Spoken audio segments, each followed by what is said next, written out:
Euh, Bonjour frères et sœurs, voilà, que le nom de notre Elohim soit béni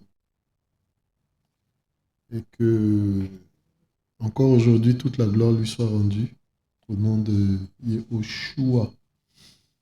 Par qui seul, voilà, nous pouvons élever le roi, par qui seul nous pouvons glorifier le roi, par qui seul toutes choses deviennent agréables dans la vérité, dans la justice, devant le Père. Voilà, nous bénissons le nom de notre roi encore aujourd'hui. Nous sommes le 7 juillet 2023.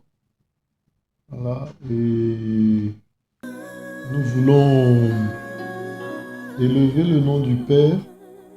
Voilà, élever encore le nom du Père. Amen. Voilà, et nous voulons prendre le temps, voilà, aussi d'être édifiés, d'être encouragés par des chants, voilà, et tout ça, et voilà, donner euh, la parole par la suite. Amen. Voilà. Je te fais confiance, même si ma marquise, ouais, même si les eaux se déchaînent, je te fais confiance, même si ma marquise, ouais, même si les eaux se déchaînent. Je te fais confiance.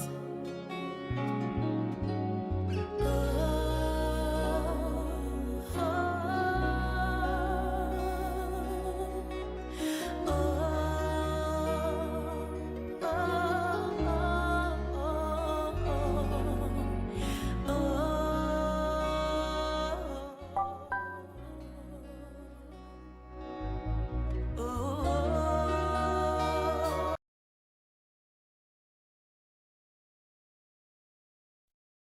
Nous voulons bénir le nom de notre roi. Nous voulons bénir le nom de notre roi. Voilà, nous voulons célébrer encore son nom. Amen. Voilà, et que toute la gloire lui soit rendue. Je pense qu'on finira aussi avec ce chant-là. On finira notre moment de partage avec ce chant. Voilà.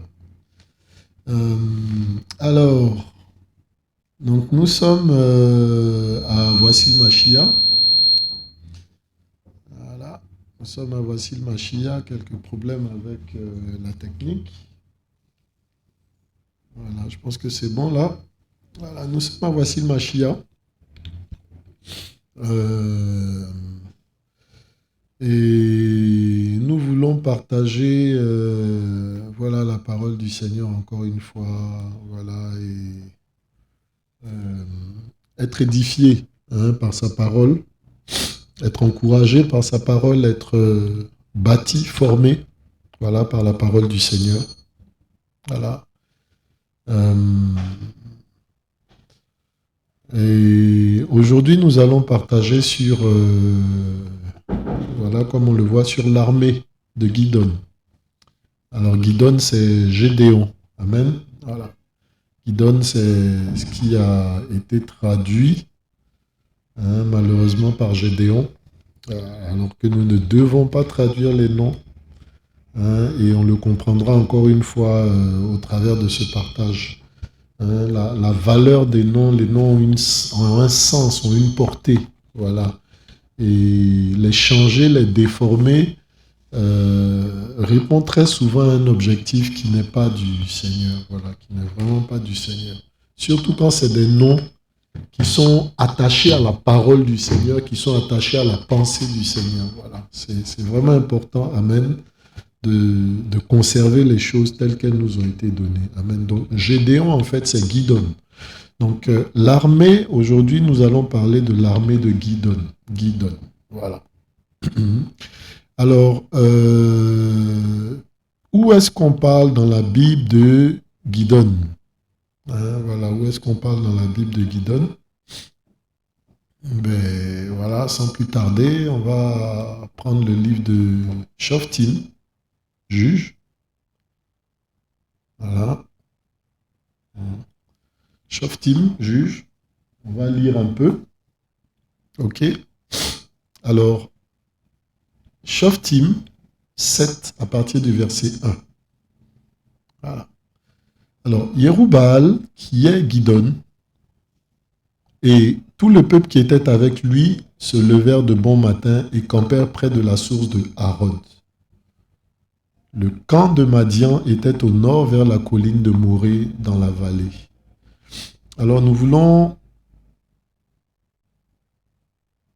bénir encore le nom du Seigneur. Père, merci. Que toute la gloire te soit rendue. Prends les rênes de ce moment. C'est pour toi que nous sommes là. Conduis-nous par ton esprit, Seigneur. Nous voulons ta présence. Sinon, ça ne sert à rien, Seigneur, de nous asseoir là à partager, Seigneur Père, sur ta parole. C'est ta présence seule, Seigneur Père, qui est notre joie, notre paix, Seigneur Père, notre victoire, Roi des rois. Seigneur, conduis-nous ce matin au nom de Yahushua. Et que, Père, toute la gloire te soit rendue. Amen. Alors,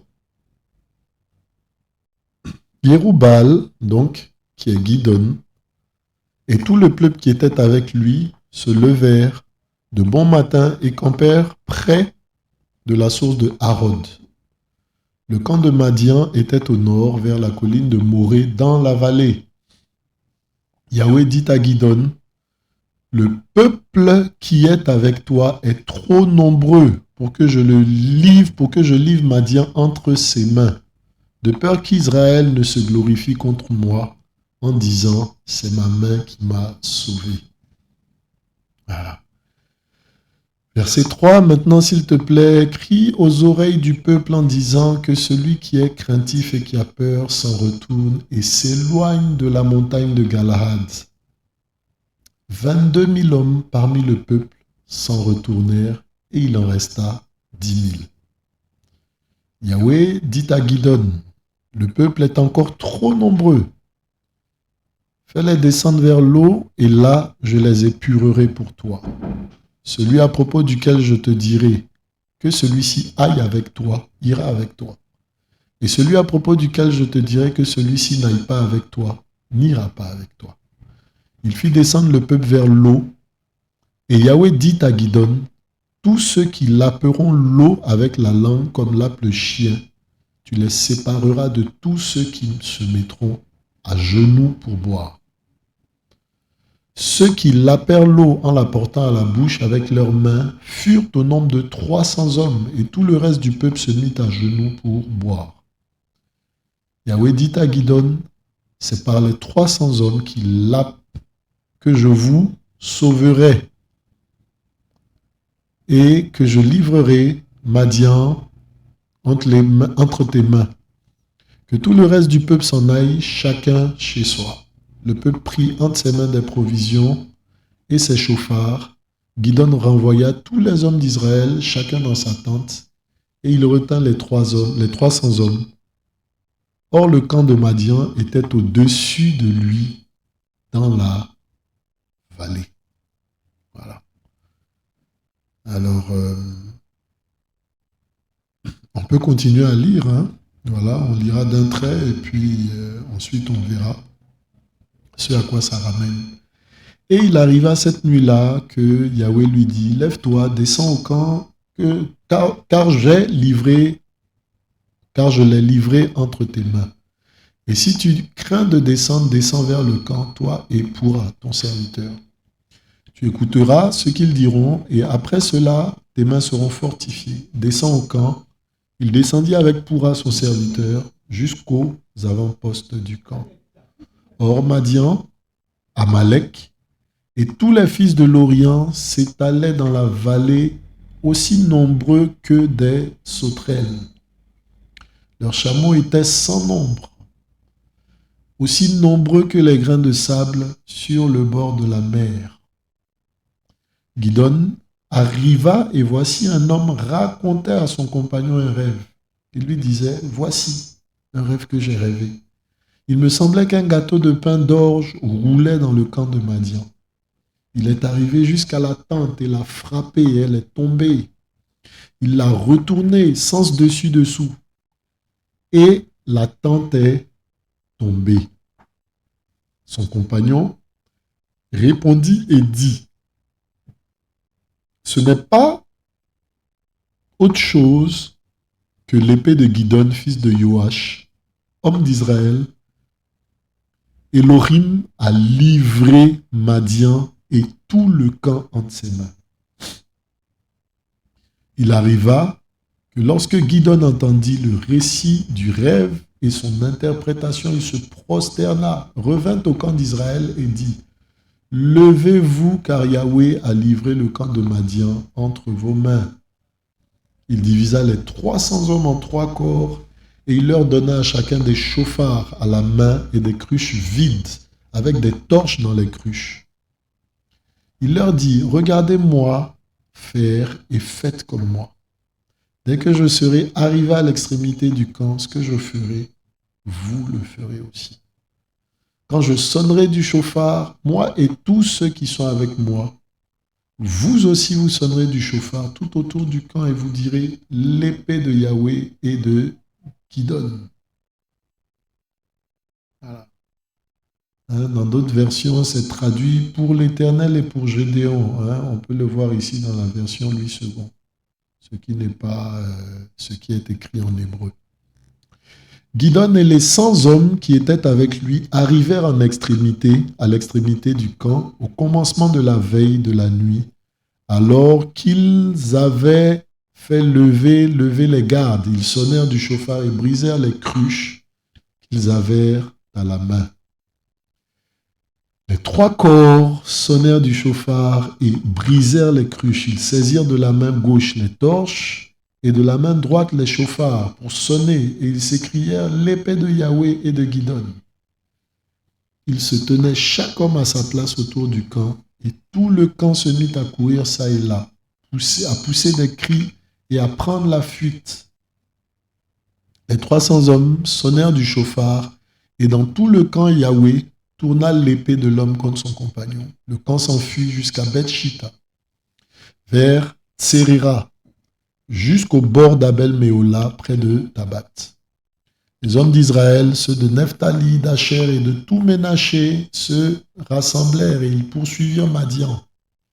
Gidon envoya des messagers dans toute la montagne d'Éphraïm pour leur dire « Descendez pour aller à la rencontre de Madian et coupez-leur les premiers le passage des eaux jusqu'à Beth-Bara et celui du Yarden. » Tous les hommes d'Éphraïm se rassemblèrent et ils s'emparèrent du passage des eaux jusqu'à Beth-Bara et de celui du Yarden. Verset 25, ils saisirent 2 des chefs de Madian, Oreb et Zéeb. Ils tuèrent Oreb au rocher d'Oreb et ils tuèrent Zéeb au pressoir de Zéeb. Ils poursuivirent Madian et ils apportèrent les têtes d'Oreb et de Zéeb à Gidon, de l'autre côté du Yarden. Amen. Voilà. Alors, on va au verset 8, qui en a d'autres aussi, des chefs de Madian, voilà, qui ont été poursuivis, voilà, notamment Zébak et Tsalmouna. Exécution des rois de Madian. Zébak, Salmouna, ils ont été poursuivis, ils ont été saisis, ils ont été exécutés. Voilà. Alors, ce passage de Shoftim 7, juge 7, d'accord, nous parle donc de Gidon, c'est vrai, du combat qu'il a mené, contre une autre armée, celle de Madian, et de l'armée avec laquelle il a combattu par la main du Seigneur. Et de la façon dont le combat s'est mené, de la façon dont son armée a été sélectionnée. Voyez-vous, hein? Donc, il y a différents éléments que l'on va essayer de regarder. Donc, Gidon, déjà, qui il est, hein? L'armée qui l'a combattu, celle de Madian, ben, qu'est-ce qu'elle est? D'accord, hein? Comment est-ce que l'armée, justement, de Gidon a été bâtie, façonnée, d'accord, a été établie, a été érigée, ou bien comment s'est fait le recrutement dans cette armée-là? Ok, voilà. Et voilà comment le Seigneur a combattu, comment cette armée a eu la victoire, hein? Et à quoi est-ce qu'on peut voir cette victoire-là? Voilà un peu. Donc, voilà pourquoi aujourd'hui, nous voulons parler de l'armée de Gidon. Et non pas particulièrement de Gidon, mais voilà, on parlera et on se laissera conduire comme le Seigneur le permet. Amen. Voilà. Alors, on avait noté certains points. Donc, qui est Gidon, hein? Gidon, c'est, comme on le voit ici sur l'écran, Gédéon. Hein, ça a été traduit par Gédéon. D'accord? Mais il a un autre nom également, d'accord? Ça a été traduit en français par Gédéon, mais mal traduit. Hein, comme on le dit, les noms ne se traduisent pas. Voilà. Je reprends cet exemple-là très souvent. Ok? Ben, frères et sœurs, quel nom je prendrais? Voilà, je ne sais pas, moi. L'actuel président ou bien un ancien président, Bill Clinton, ben voilà, je ne sais pas, on n'a pas traduit son nom en français. Voilà, il s'appelle Bill Clinton aux États-Unis. Ben, en France, on l'appelle aussi Bill Clinton.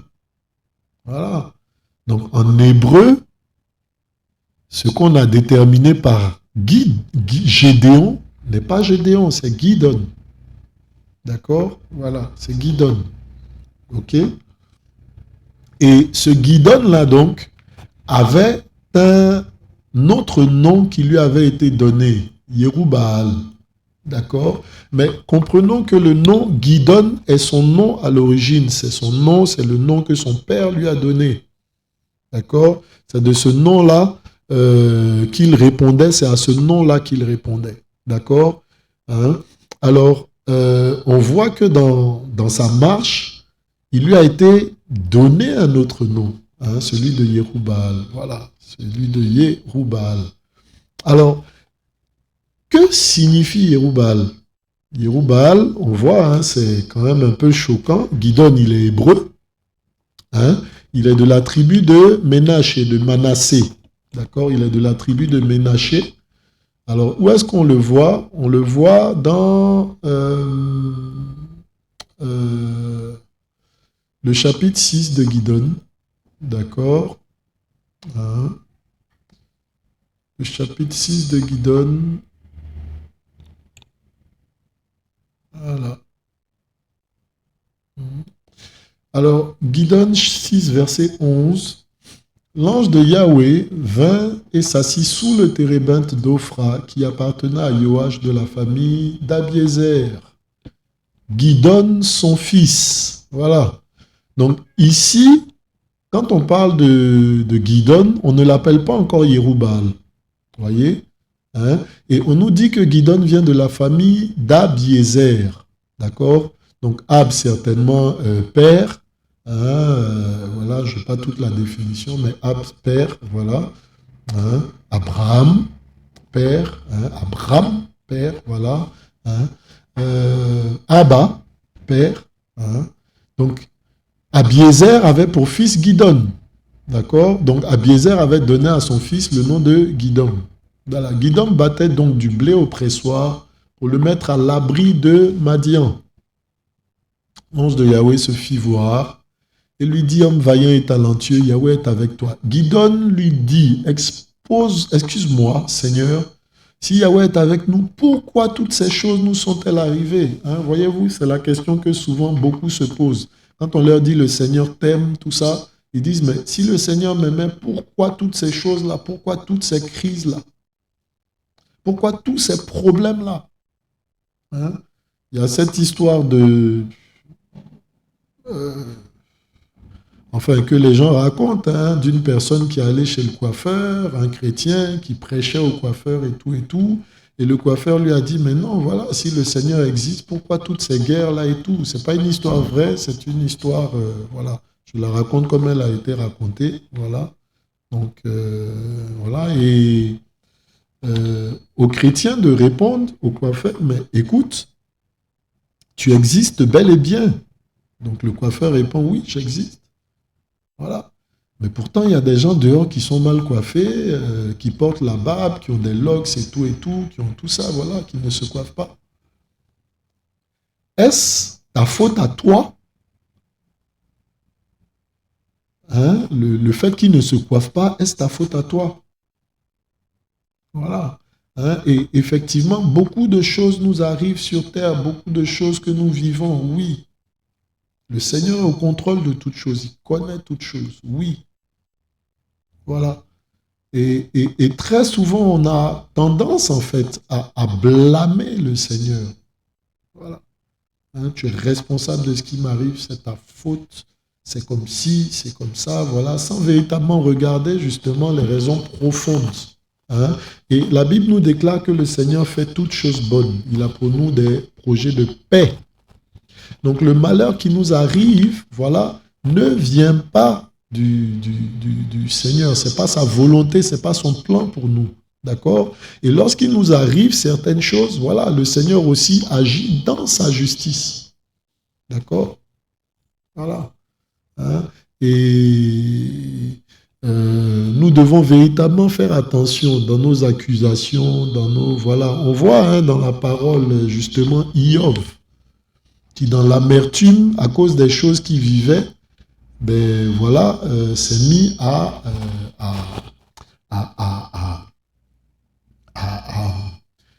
dénigrer, à contester, à accuser le Seigneur. Voilà. Jusqu'à ce que le Seigneur fasse grâce. D'accord? Donc nous n'encourageons personne justement à dénigrer le Seigneur jusqu'à ce qu'il fasse grâce. Voilà. Mais nous encourageons plutôt justement à bénir le Seigneur en toute occasion.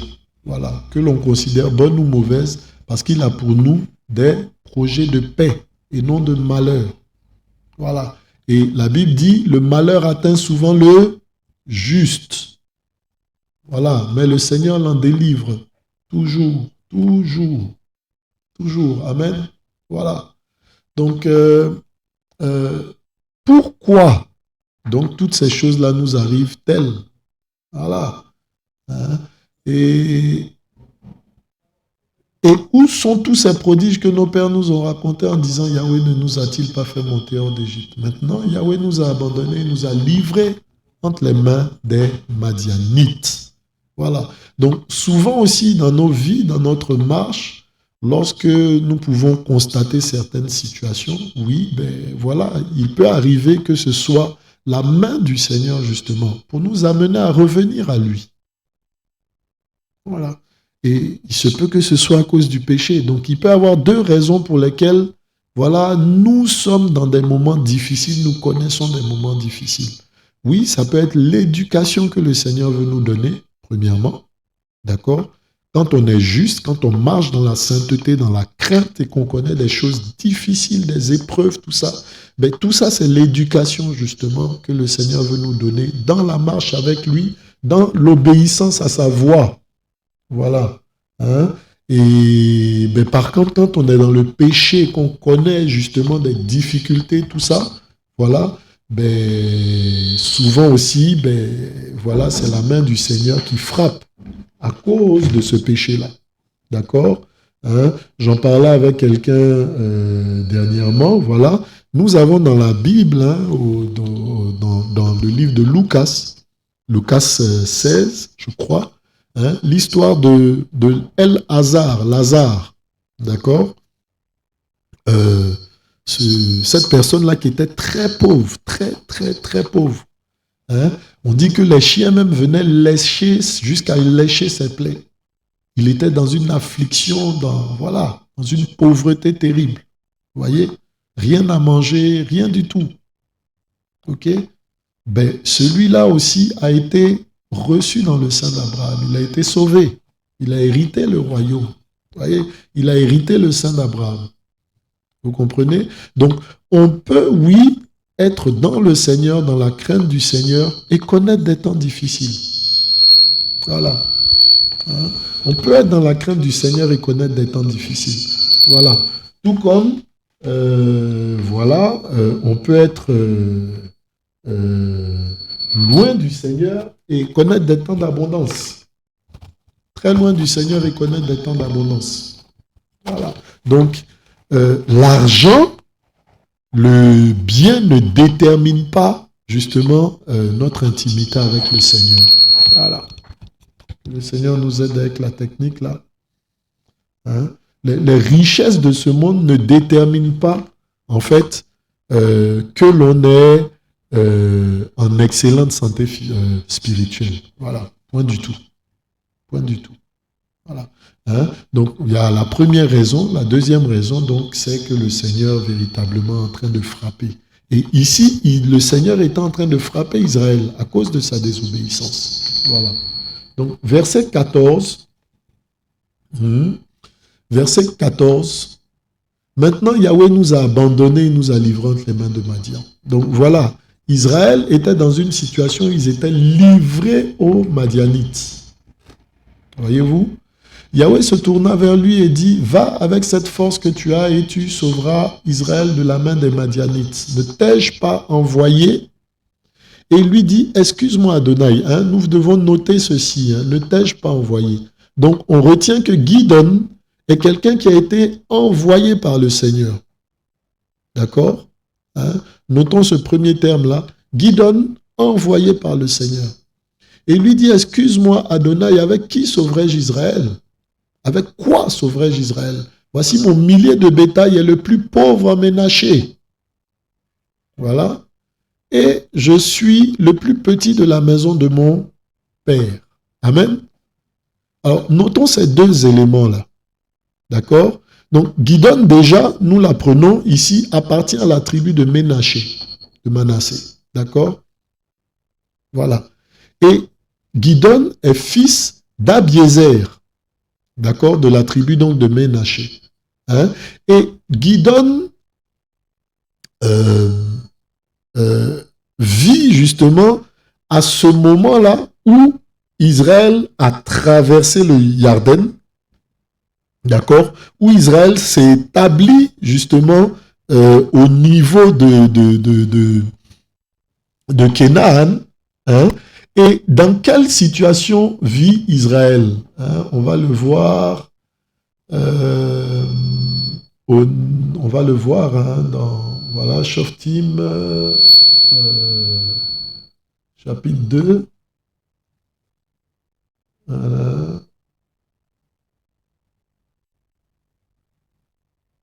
Voilà. Shoftim 2, chapitre 10. Alors, dans quelles conditions vit Israël lorsqu'ils ont traversé le Yarden? On nous dit, toute cette génération fut recueillie auprès de ses pères et il s'éleva après elle une autre génération qui ne connaissait pas Yahweh, ni les œuvres qu'il avait faites en faveur d'Israël. Les fils d'Israël firent alors ce qui est mal aux yeux de Yahweh et ils servirent les Baalim. Ils abandonnèrent Yahweh, l'Élohim de leur père, qui les avait fait sortir de la terre d'Égypte. Ils allèrent après d'autres Élohim. D'entre les Élohim des peuples qui les entouraient, ils se prosternèrent devant eux, irritant ainsi Yahweh. Ils abandonnèrent Yahweh et servirent Baal et les Astartés. La colère de Yahweh s'enflamma contre Israël. Il les livra entre les mains de pillards qui les pillèrent et il les vendit entre les mains de leurs ennemis d'alentour, de sorte qu'ils ne furent plus capables de tenir devant leurs ennemis. Partout où ils allaient, la main de Yahweh était contre eux pour leur faire du mal. Comme Yahweh en avait parlé et comme Yahweh leur avait juré, ils furent très déprimés. Amen. Hein? Voilà. Et donc, on voit que Elohim suscite par la suite des libérateurs, les juges, justement, les shoftim. Vous voyez un peu? Voilà. Hein? Alors, donc, Gideon était un de ces juges. D'accord? Mais dans quelles conditions, justement, Israël se trouvait? Israël se trouvait en fait dans la désobéissance. Et comme on le voit, le Seigneur avait décidé de frapper Israël à cause de sa désobéissance, comme il l'avait déjà annoncé depuis Moshe. Voilà. Et Israël s'était tourné vers les Baalim et les Astartés. Vous voyez un peu? Voilà. Astarté, voilà, Ishtar, la reine du ciel, tout ça, voilà, hein, qui est aussi un peu comme l'épouse de Baal, voilà, Baal étant celui, voilà, qui féconde, si vous voulez, Astarté comme une mère, voilà, qui procrée, tout ça, qui donne la richesse, qui donne la semence à la terre et toutes ces choses-là, voilà, voyez-vous? Hein? Et donc, Israël était dans un autre culte. Ils avaient abandonné la main d'Elohim. Et la raison qui nous est donnée, hein, en Shoftim 2, verset 10, c'est que ceux qui avaient marché avec Adonai, qui avaient marché avec Yahweh dans le désert, qui avaient vu sa gloire, tous ces signes, tous ces prodiges-là, justement, voilà, ben, toute cette génération-là était passée. Et il est venu des personnes nouvelles, des jeunes, voilà, de nouvelles générations qui n'avaient pas vu ces choses. Donc, c'est des gens qui n'ont pas expérimenté le Seigneur, qui n'ont pas d'intimité avec le Seigneur, qui ne connaissent pas le Seigneur. Est-ce la faute du Seigneur? Ben non. Le Seigneur est là, il est fidèle, il est un. Il est celui qui est, qui était et qui vient. Voilà. Donc, à chaque étape de nos vies, nous avons de quoi expérimenter justement sa présence et son intimité. Si nous ne l'expérimentons pas, ce n'est pas la faute d'Adonai. C'est la faute justement de celui qui ne l'expérimente pas. Le Seigneur est fidèle. Et tout ce qu'il désire justement, c'est se révéler, se faire connaître. C'est vivre avec son peuple, on l'a vu plusieurs fois. Vivre au milieu de son peuple. Vivre avec ses enfants. Voilà. Et il dit que sa main n'est pas trop courte pour sauver, son oreille n'est pas trop dure. Mais ce sont nos péchés qui dressent une barrière. Donc quand on n'expérimente pas la présence du Seigneur, on ne voit pas, il n'y a pas d'intimité. C'est à cause du péché. Voyez-vous? Voilà. Alors Israël ici est dans le péché. Et qu'est-ce qui se passe? Ils sont dans une condition justement où tous leurs ennemis environnants avaient maintenant domination sur eux. Avaient autorité sur eux. Voilà. Et les Madianites, donc, du temps de Gideon particulièrement, étaient ceux-là, justement, qui venaient et qui pillaient. Hein, voyez-vous, on nous dit au chapitre 6, verset 11, que l'ange de Yahweh s'assit sous le térébinthe d'Ophra qui appartenait à Joach, de la famille d'Abiézer. Gideon, son fils, battait du blé au pressoir pour le mettre à l'abri de Madian. Voilà. Donc, il le mettait à l'abri de Madian. Il le battait au pressoir. Pourquoi? Pour le mettre à l'abri de Madian. Donc, qu'est-ce qui se passait en fait? C'est que certainement les Madianites fondaient sur les Hébreux au moment des récoltes, au moment où ils avaient quelque chose, au moment où ils avaient des récoltes, où ils avaient du blé, où peut-être le bétail enfantait, ils récupéraient tout ça, ils rasaient tout ça, puisqu'ils avaient l'autorité, la force, justement. Hein? Israël étant faible à cause du péché, ils rasaient tout ça, ils repartaient. Voilà. C'est l'image aussi, hein, frères et sœurs, voilà, des conditions de vie, souvent des uns et des autres, voilà. Hein? Des conditions de vie, souvent des uns et des autres. Hein? Alors, dès que la fin du mois tombe, voilà, ben, il y a un enfant qui est malade. Dès que la fin du mois tombe, ben voilà, il y a tel souci qui vient, il y a tel souci qui vient. Et finalement, tout ce pour quoi on a travaillé, tac, aucun fruit, rien du tout. Rien du tout. Alors, très souvent, les Madianites se comportent comme ça dans nos vies. Voilà. Et très souvent, ben, nous avons besoin justement, ben, voilà, de nous attacher au Seigneur. Ok? Voyez? Ici, on ne nous dit pas que Gideon a payé la dîme de ci ou de ça. Non, non, pas du tout. De toute façon, je ne sais même pas s'ils en avaient les moyens, puisque dès que cela était prêt, dès qu'il y avait du mou, dès qu'il y avait de la récolte, tac, les Madianites venaient, ils fondaient dessus, ils récupéraient tout. Ok? Voilà. Alors, on a vu qui est Gidon. Alors, Gidon, on nous dit qu'à un moment, on l'appelle Yerubbaal. Alors, qu'est-ce qu'on a vu? On a vu tout à l'heure deux éléments importants. Ne t'ai-je pas envoyé au verset 14? D'accord? Donc, Gidon est quelqu'un qui a été envoyé, mandaté. D'accord? Envoyé. Hein? Et pour notre gouverne, hein, frères et sœurs, pour notre gouverne, hein, le mot apôtre, apostolos, il vient du terme grec envoyé. D'accord? Voilà. Donc, Gidon a été envoyé, mandaté par le Seigneur. Ben, ça nous fait penser aussi à qui? À Moshe. Parce que, voyez, Israël est sous la domination des Madianites. Et les Madianites, on a dit qu'on allait définir qui était qui. Les Madianites, ce ne sont rien d'autre que les Ishmaélites, les descendants justement de Ismaël. Ce sont ces mêmes-là qui ont vendu en fait en son temps Yosef, justement en Égypte. D'accord? Ce sont les descendants de Ishmaël. D'accord? Madian. Madian est un des enfants de Ishmaël. D'accord? Voilà. Hein? Un des descendants de la postérité, justement, de Ishmaël. Hein? On peut le voir rapidement. Hein? Madian, Dédan. Hein? Voilà. Merci, Seigneur. Voilà. Hein? Alors, Bereshit 25, verset 2. Hein? Or, Abraham prit une autre femme du nom de Ketura. D'accord? Elle lui enfanta Zimram, Yokshan, Medan, Madian, Yikshab et Shua. D'accord? Hein? Les fils de Madian furent Eifa, Efer, Anok, Abida, Eldaa. D'accord? Voilà. Hein? Et donc, Madian, justement, ce sont des descendants hein, voilà, hein, d'Abraham. D'accord? Et ces Madianites-là aussi, hein,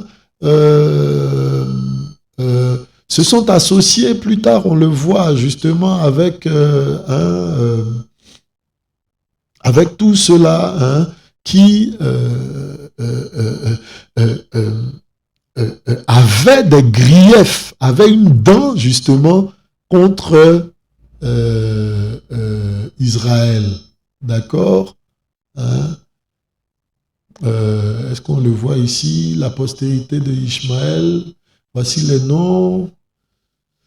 Kedar, Abdel, Mishbam, voilà, sont là les fils de Ishmaël. Voici les années de Ishmaël, il expira, voilà, postérité de Ishak. Non, mais voilà, on le voit, que les Madianites, descendants d'Abraham, donc plus tard, s'associent aussi avec les Ishmaélites, d'accord? Voilà, leurs frères,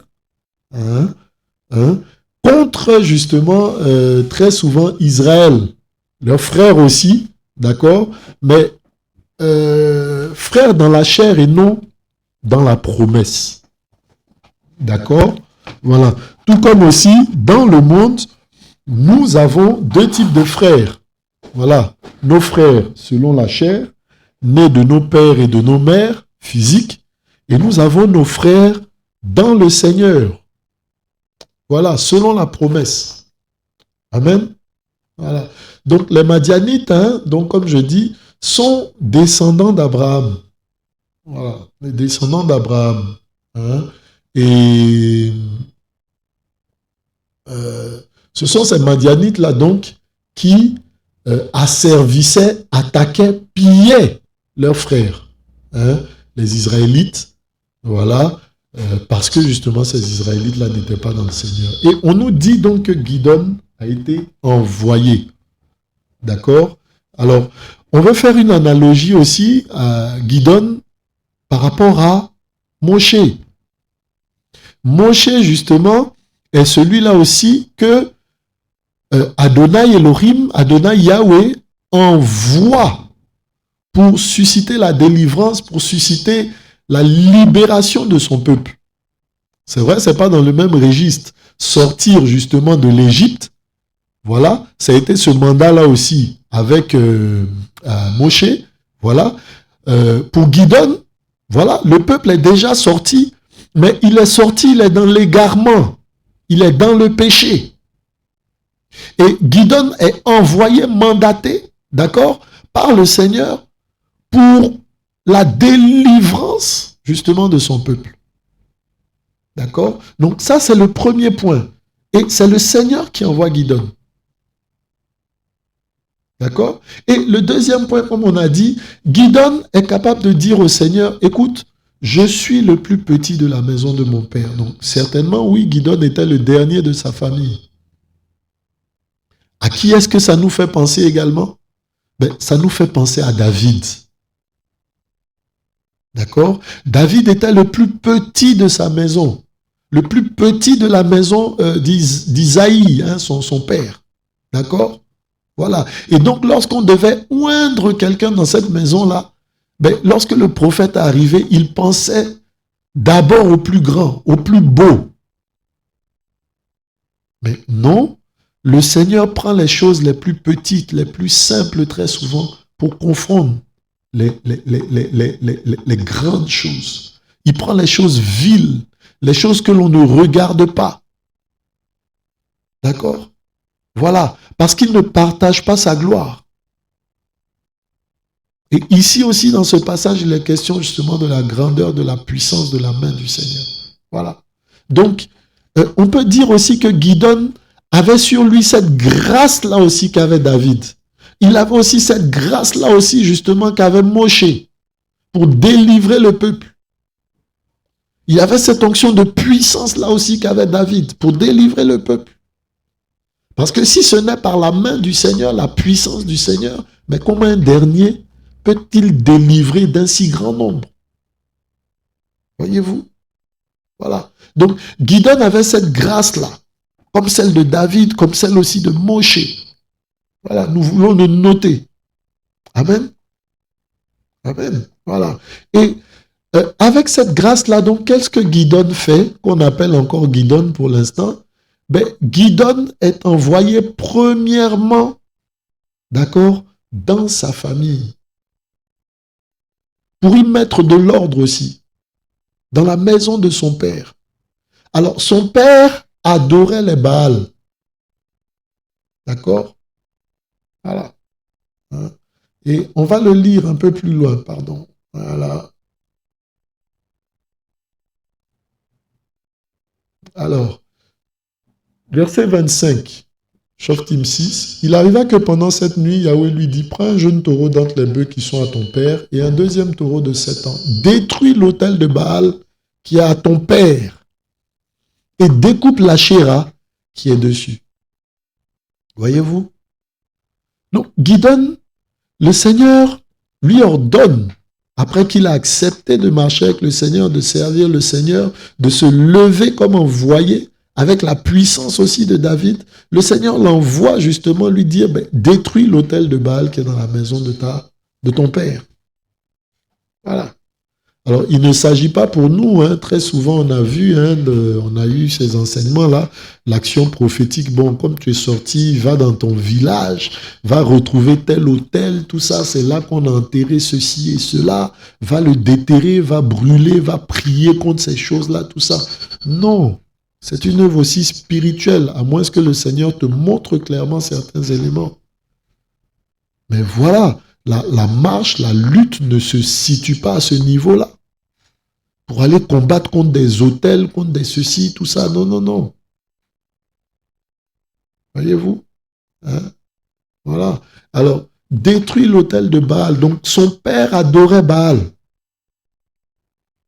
Abiézer, en fait, adorait Baal. Dans sa maison, c'est Baal qui était établi. Alors, qu'est-ce que Gidon fait? Effectivement, il détruit l'autel. Il détruit l'autel et il le fait de nuit. D'accord? Il le fait de nuit et on dit, lorsque les hommes de la ville se levèrent de bon matin, l'autel de Baal était renversé, la chair qui était dessus était découpée et le deuxième taureau était monté en holocauste sur l'autel qui avait été bâti. Ils se dirent chaque homme à son compagnon, qui a fait cela? Ils s'informèrent et firent des recherches. On leur dit, c'est Gidon, fils de Joach, qui a fait cela. Voyez-vous? Les hommes de la ville dirent à Joach, fais sortir ton fils et qu'il meure, car il a renversé l'autel de Baal et découpé l'Achéra qui était dessus. Joach dit à tous ceux qui se tenaient près de lui, est-ce à vous à combattre pour Baal? Est-ce à vous de le sauver? Quiconque combattra pour Baal sera mis à mort avant le matin. Si Baal est un Elohim, qu'il combatte pour lui-même, puisqu'on a renversé son autel. Et on l'appela, donc on appela à partir de ce moment Gidon Yerubbaal, en disant, Baal combattra contre lui parce qu'il a démoli son autel. Voilà. Voyez-vous? Donc, Yerubbaal signifie en fait littéralement que Baal plaide. Voyez-vous, hein, que Baal plaide. On va le voir ici. Hein.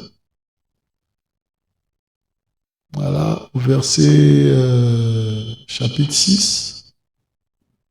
C'est ça.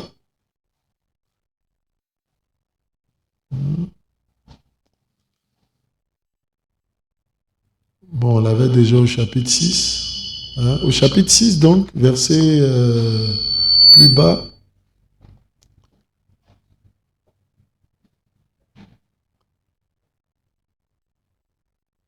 Voilà, Yerubbaal. Que signifie Yerubbaal? Alors, Yerubbaal signifie que Baal plaide. Voilà, que Baal plaide. Donc, il était question que Baal lui-même se défende. Voilà, contre Gidon, qui avait renversé son autel, qui avait détruit son autel. Voilà. Voyez-vous? Hein? Donc, voilà l'autre nom de Gidon, Yerubbaal, que Baal plaide. Que Baal, si vous voulez, se lève, qu'il se défende contre celui qui a renversé son autel. Voilà. Voyez-vous? Hein? Et si vous voulez, l'appel aussi de Gidon, voyez-vous, est un appel, si vous voulez, qui dérange Baal. C'est un appel qui dérange Baal, de sorte que Baal doit se lever justement contre lui. Vous voyez? L'appel de Gidon dérange Baal. Il dérange l'ordre établi. Il bouleverse l'ordre qui est établi. Hein? De sorte que Baal est appelé à se défendre contre lui. Alors, est-ce que Baal a pu? Point du tout. Point du tout. Voyez-vous? Et on a vu que Gidon avait cet appel-là comme celui de David, comme celui aussi de Moshe. Voyez-vous? Et Moshe, quand le Seigneur parle de Moshe, il parle de Moshe en disant, frères et sœurs, Yahweh suscitera de milieu de vous un prophète comme moi. Parlant de qui? Parlant de Yehoshua. On parle aussi de David, justement, comme le père, justement, de celui qui devait venir et qui aurait le sceptre dans sa main, qui rétablirait le royaume de David, le royaume d'Israël. D'accord? On parle de Yehoshua, justement, comme le fils de David. La postérité de David. On parle par exemple de celui qui bâtira le temple, le fils de David. On parle de chez l'homme physique, d'accord? Comme celui qui bâtira le temple. Et Yehoshua pouvait dire plus loin, justement, à ses disciples, lorsqu'ils passaient devant le temple, ben, détruisez ce temple-là, je le rebâtirai en 3 jours.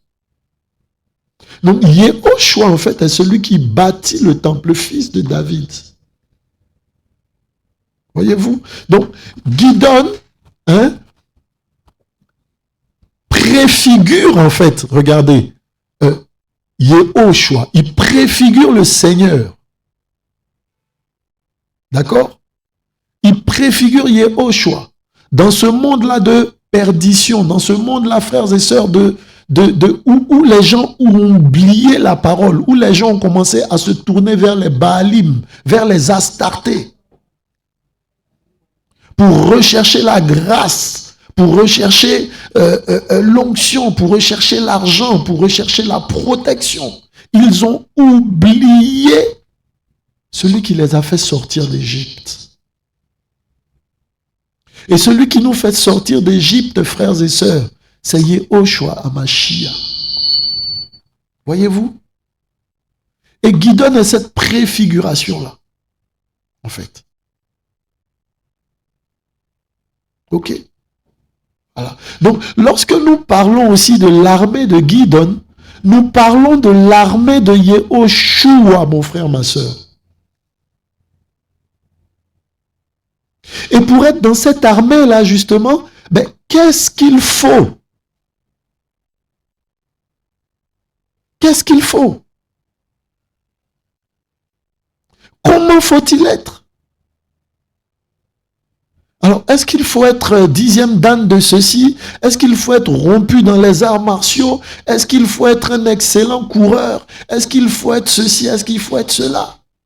Est-ce qu'il faut avoir des bras qui peuvent soulever 200 tonnes? Je ne sais pas, je dis comme ça.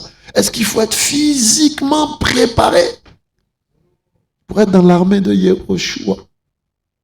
Afin de combattre Madian, afin d'apporter la délivrance au peuple d'Israël, au peuple du Seigneur, en fait.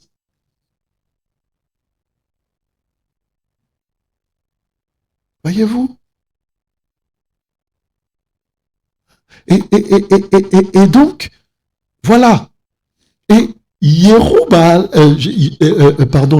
Gidon, est justement cette préfiguration-là de Yehoshua. Contre qui, justement, se lève Baal?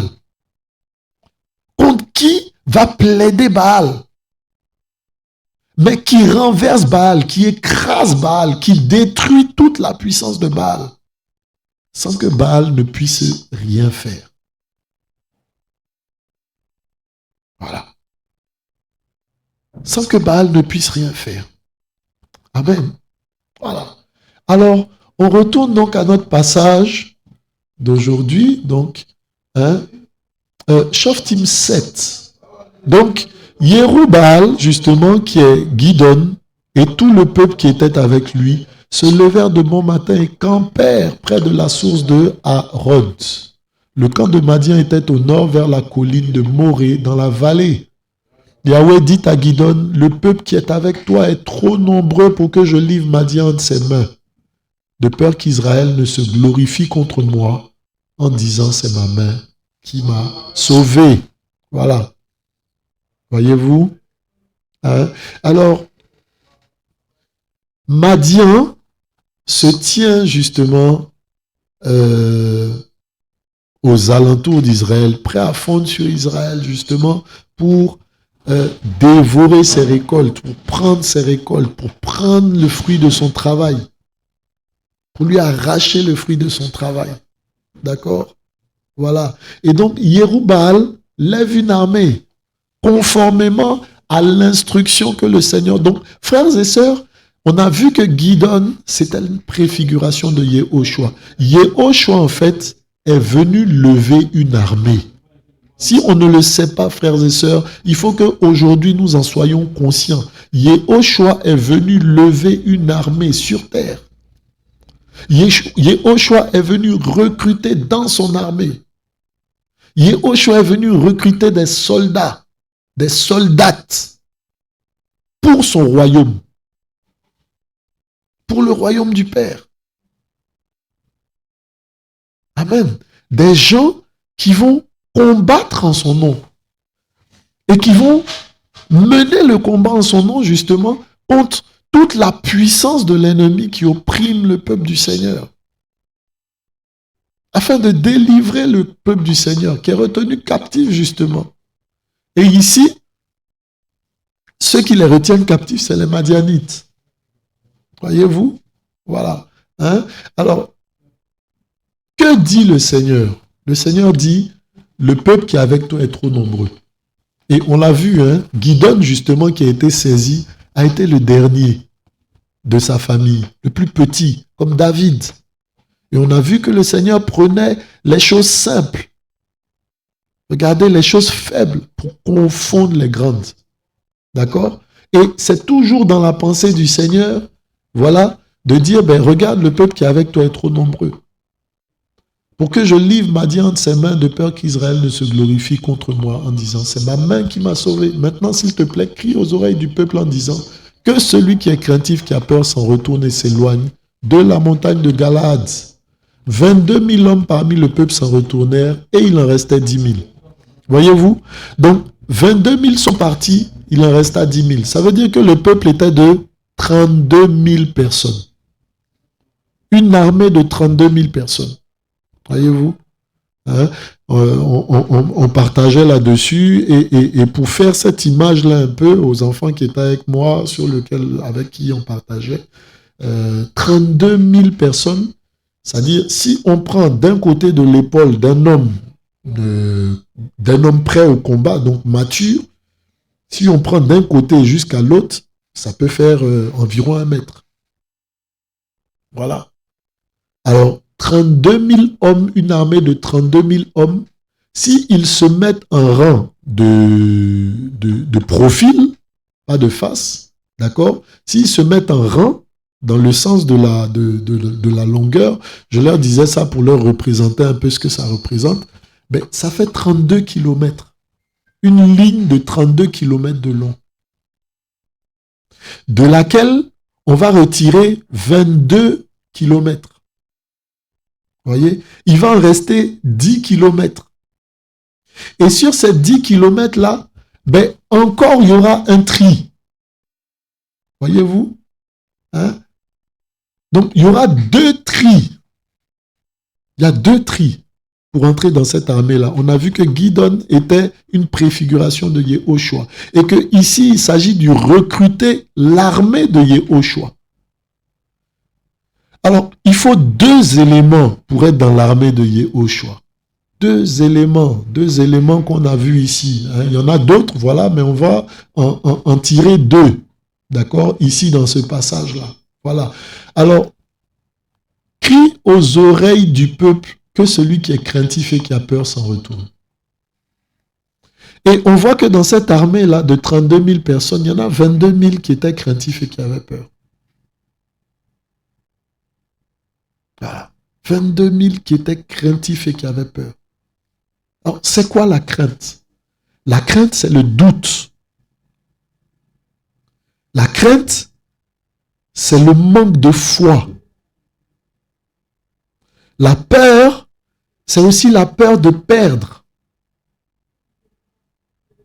Voyez-vous? C'est la peur de perdre. Hein? Elle est liée au fait que on n'a pas envie de perdre, on n'a pas envie de perdre. Comprenez? Alors, en fait, les 22 000 qui ont été disqualifiés dès le départ, c'est ceux qui manquaient de foi, qui manquaient de confiance. Parce que quand on a peur, quand on est craintif, c'est parce qu'on n'a pas confiance. C'est parce qu'on n'a pas d'espérance. Voyez-vous? Quand on parle à certaines personnes de la fin des temps, waouh, ils sont remplis de peur. Donc moi, le premier, justement quand je ne connaissais pas le Seigneur, j'étais dans une assemblée, je priais, voilà, tout ça, ok? Comme beaucoup de personnes. Mais pour moi, la fin des temps, c'était la chose la plus catastrophique. Pourquoi? Parce que j'étais attaché à ce monde. J'avais peur de perdre le monde. À cause de mon attachement au monde. J'avais peur de me séparer du monde. J'avais peur de quitter ce monde. Pourquoi? Parce que je n'avais en vérité aucune véritable espérance de l'autre côté. Je n'avais aucune conscience de ce qui m'attendait. Je n'avais aucune conscience des promesses du Seigneur. Aucune connaissance des promesses du Seigneur. Aucun attachement non plus aux promesses que le Seigneur fait. Et pour beaucoup dans nos nations-là, voilà, qui se disent chrétiens, mais beaucoup sont attachés au monde, ils sont attachés au matériel, ils sont attachés à cette terre-là. Regardez par exemple la femme justement de Lot, qui devait quitter cette ville-là et qui regardait en arrière, transformant en statue de sel. Voyez-vous, l'attachement aux choses de ce monde.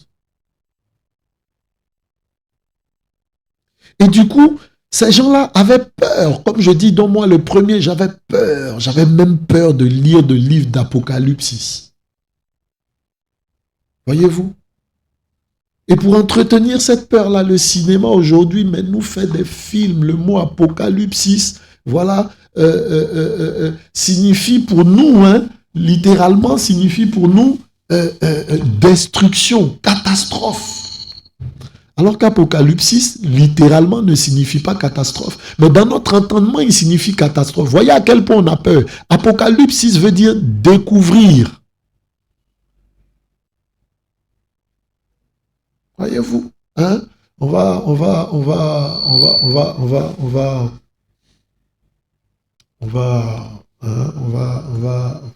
regarder, hein? Apocalypse.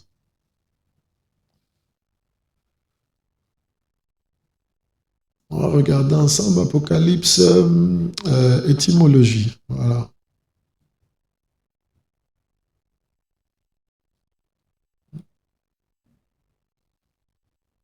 Voilà.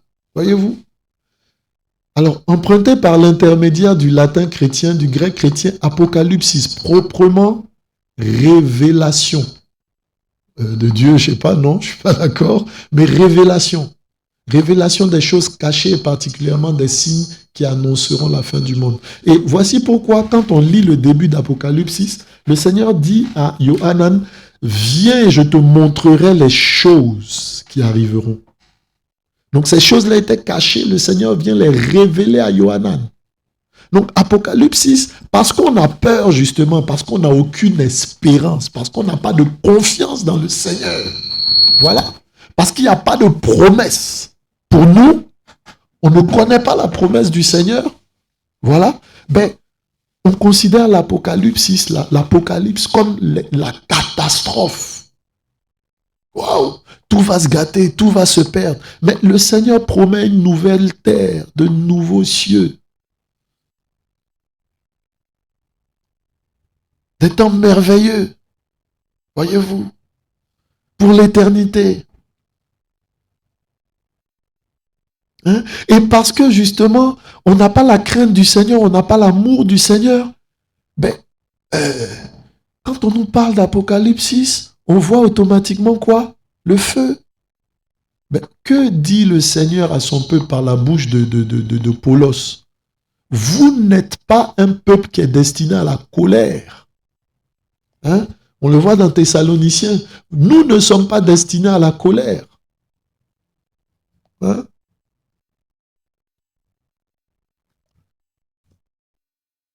Amen. Wow. Hein, le temps que ça cherche. Hein? Mais voilà, nous ne sommes pas destinés à la colère. Hein?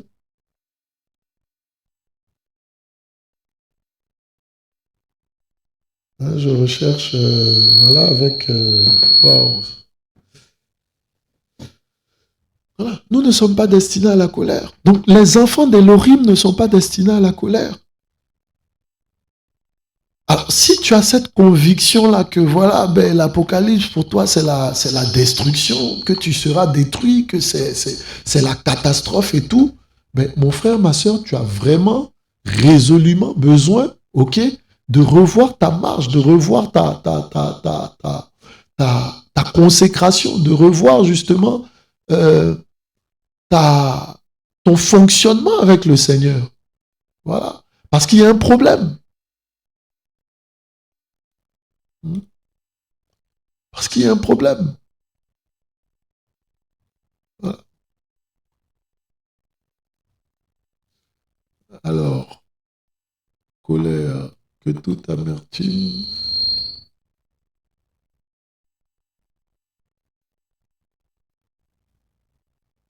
Voilà. Hein? Par exemple, ici dans Éphésiens 2, verset 3, hein? Et nous étions par nature des enfants de colère, comme les autres. Voyez-vous? Hein? Des enfants de colère, des gens destinés à la colère. Hein? 1 Thessaloniciens 6, 5, verset 9. Parce qu'Elohim ne nous a pas destinés à la colère, mais à l'acquisition du salut par notre Seigneur Yahushua Mashiach. Donc les enfants d'Elohim, ceux qui le craignent véritablement, ne sont pas destinés à la colère.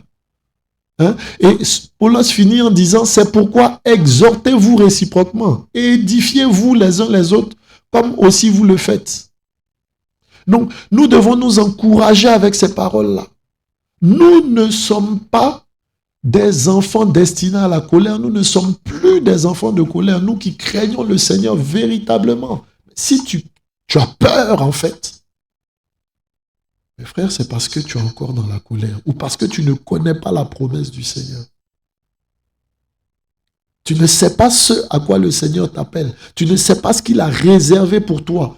Ou du moins, tu n'en as même pas envie, estimant que les choses de ce monde-là sont plus importantes. Dans ce cas-là, tu n'es pas prêt pour le royaume.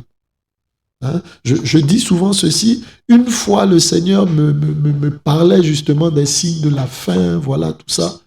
Et puis, je lui disais, oh, Seigneur, waouh, bon, ton retour est proche, imminent, tout ça, oula. Oh, je n'ai même pas pu encore avoir ma maison. Et puis le Seigneur de me répondre automatiquement, tu n'es pas prêt. Voyez-vous? Donc le Seigneur m'annonce son retour. Et puis moi je lui dis, oh, ton retour est tellement proche, je n'ai même pas encore bâti ma maison.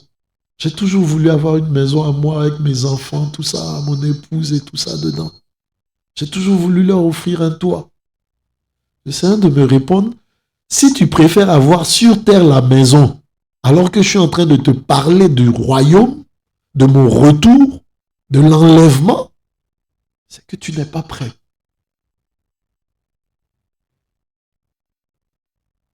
Voyez-vous? Et pour beaucoup, c'est ça. On veut la maison, on veut la femme, on veut le mari, on veut les enfants, on veut ci, on veut ça. Et on ne regarde même plus au royaume. On ne regarde même plus à la promesse du Seigneur. On ne regarde même plus à son retour, frères et sœurs. Voyez-vous? Hein? Et sur les 32 000, il y en a 22 000 qui ont été disqualifiés à cause de ça. Des gens qui ne regardaient pas la promesse, qui ne regardaient pas la promesse, qui n'avaient donc pas de foi dans le Seigneur, pas la foi dans ce qu'il a dit. Il a dit, je m'en vais vous préparer une demeure. Si ce n'était pas vrai, je ne vous l'aurais pas dit. Je m'en vais et puis je reviens vous chercher. Et puis nous, on est là sur terre. On est là sur terre, à avoir tous nos projets sur terre. On n'a même pas la pensée du ciel, même pas la pensée du retour du Seigneur. Si tu es dans cette situation-là, mon frère, ma soeur, tu fais partie de ces 22 000 là.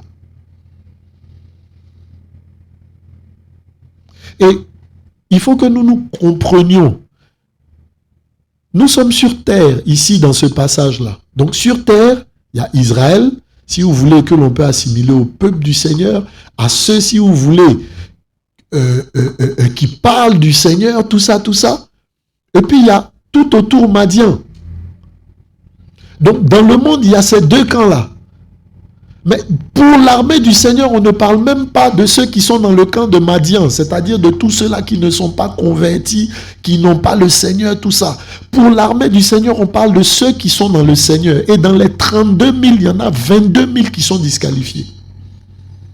Pourquoi? Parce qu'ils n'ont pas la pensée du royaume, la pensée du retour du Seigneur. Ils n'ont pas la foi, ils n'ont pas l'espérance. Voyez-vous? Ils n'ont pas l'espérance. Voyez-vous?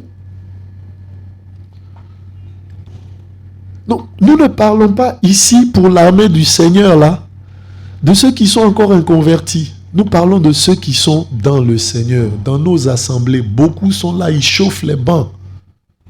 Mais le retour du Seigneur, là, n'est même pas, c'est même pas à l'ordre du jour. C'est même pas à l'ordre du jour. Il faut que je devienne ministre, il faut que je devienne président, il faut que je devienne DG. Il faut que j'ai ci, il faut que j'ai ça. Il faut que j'ai telle entreprise, il faut que j'ai tel argent, il faut que j'ai tel machin, telle voiture. Attaché au monde. Ne regardant même pas à ce qui vient. Et qui est avéré. Pardon. Voyez-vous? Ceux-là qui n'ont pas la foi, qu'est-ce que le Seigneur disait? Quand il reviendra, est-ce qu'il trouvera la foi sur terre? Est-ce qu'il trouvera la foi sur terre? Hein? Voyez-vous? Et nous avons besoin justement de nous attacher à la promesse du Seigneur. Amen. Nous avons véritablement besoin de nous attacher à la promesse du Seigneur. Voyez? Et c'est disqualificatif. C'est disqualificatif. Voyez? Hein? Je veux qu'on comprenne véritablement l'armée du Seigneur. Qu'est-ce que c'est?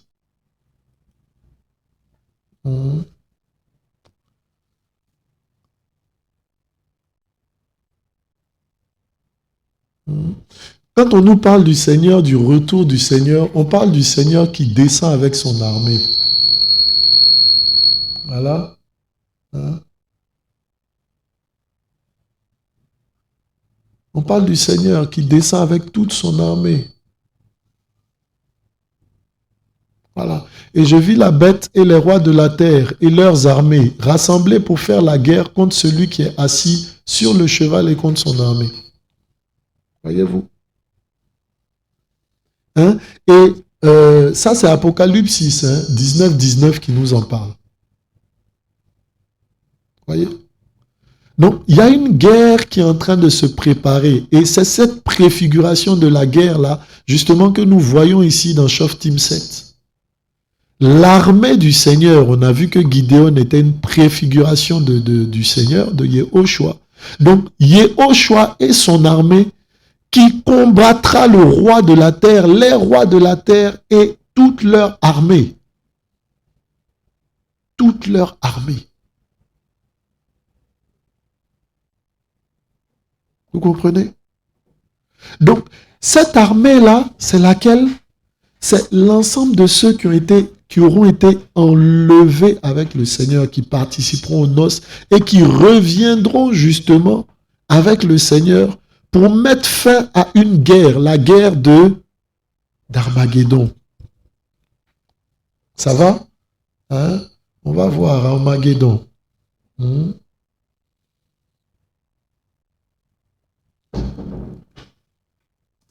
D'accord? Hein? Armageddon.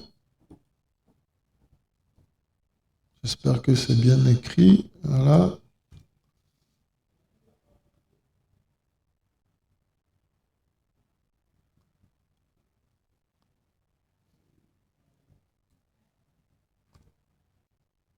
Voilà. Alors, Apocalypse 16, verset 16. Voyez-vous? Voilà. Voici, je viens comme un voleur. Béni est celui qui veille et qui garde ses vêtements afin de ne pas marcher nu et qu'on ne voit pas sa honte. Et on les rassembla dans le lieu qui est appelé en hébreu Armageddon. D'accord? Donc, Armageddon, si vous voulez, c'est une prononciation un peu francisée. La véritable prononciation en hébreu, c'est Armegiddo. Voyez? Armegiddo. Et justement, juste avant que je partage, le Seigneur me montrait en fait que dans Megiddo, il y avait Gidon. Dans Megiddo, il y avait Gidon. Armageddon. Voyez-vous? Hein? Et que signifie Armageddon? Donc, vous voyez, automatiquement, je suis allé chercher. Hein? Et comment ça se dit? Vous voyez, en hébreu, Armageddon, en français, ça se dit Armageddon. Comme on dit aussi Gidon. D'accord? Et c'est un mot qui est composé, c'est un mot hébreu, en fait, qui est composé de Ar. Hein? Donc, Ar qui signifie montagne. D'accord? Donc, en français, on dit littéralement montagne de Megiddo. D'accord? Voilà. Hein? Donc, Ar qui signifie montagne. Voilà. Et de Megidon. Megidon qui signifie en hébreu emplacement de troupes. Emplacement de troupes. D'accord? Et l'emplacement de troupes, hein, Megidon. Alors, regardez quelque chose, frères et sœurs. On va prendre notre passage de base là. Voilà. On va prendre notre passage de base. Voilà. Et on va chercher le mot Gidon. Voilà. Vous voyez? Gidon, Megidon. Hein? Voilà. Gidon signifie coupant, abattant, qui vient de Gada. D'accord? Hein? Voilà. Gada, qui signifie abattre, trancher, rompre, couper, briser. Et voyez-vous, quand on vient ici, dans Megidon, hein, Megidon vient aussi de Gadad. D'accord? Gadad qui signifie quoi? Hein? Incision.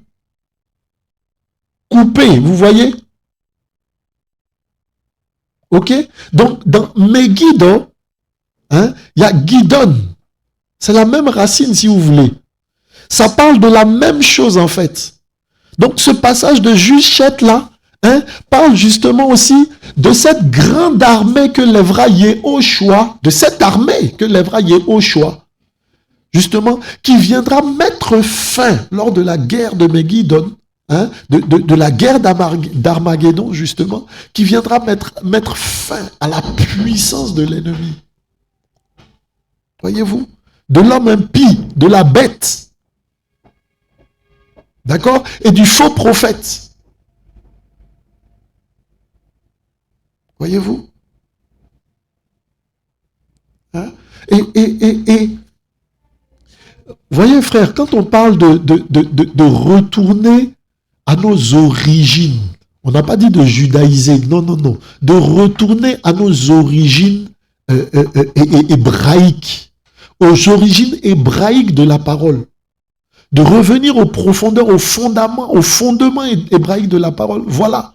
Ne serait-ce que justement l'utilisation des noms tels qu'ils doivent être nous permet de comprendre en fait davantage un certain passage. Vous voyez? Gidon qui est cette préfiguration-là. Et ce passage-là aussi qui parle de la fin, qui parle de l'armée qui suivra Yehoshua. Voyez-vous? Hein? On va prendre, je crois, c'est Zechariah.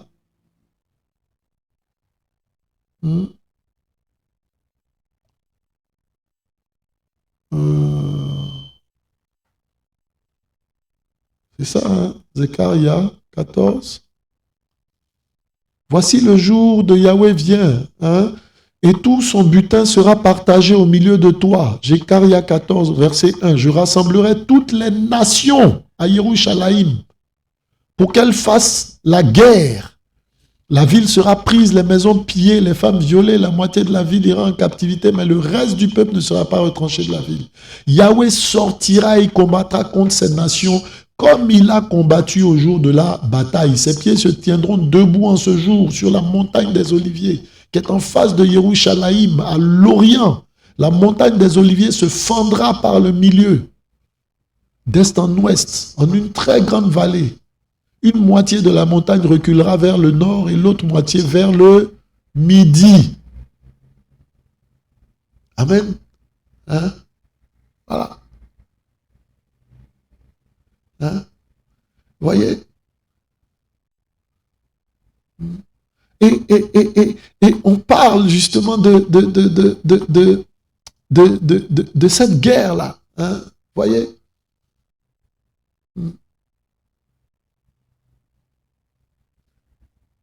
Amen. On parle de cette guerre-là, justement, dont il est question justement dans le livre d'Apocalypse, où le Seigneur lui-même, et on nous dit ici, hein, le jour de Yahweh, et on dit que Yahweh sortira et il combattra contre ces nations. Et dans Apocalypse, on nous dit que celui qui reviendra justement, c'est Yehoshua, à la tête de son armée. Donc, frères et sœurs, Yehoshua, c'est Yahweh.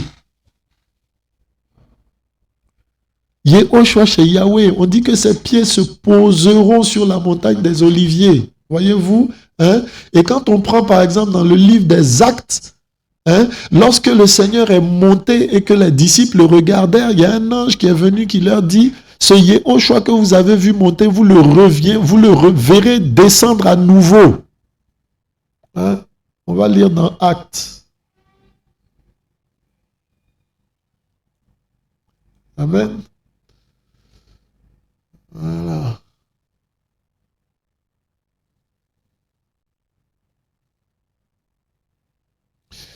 Acte 1, verset 10. Et comme ils avaient les yeux fixés vers le ciel pendant qu'ils s'en allaient, voici deux hommes en vêtements blancs se présentèrent devant eux et dirent, hommes galiléens, pourquoi vous tenez-vous là, regardant vers le ciel? Ce Yehoshua qui a été enlevé au ciel de vous viendra de la même manière que vous l'avez vu allant au ciel. De la même manière que vous l'avez vu allant au ciel. Voilà.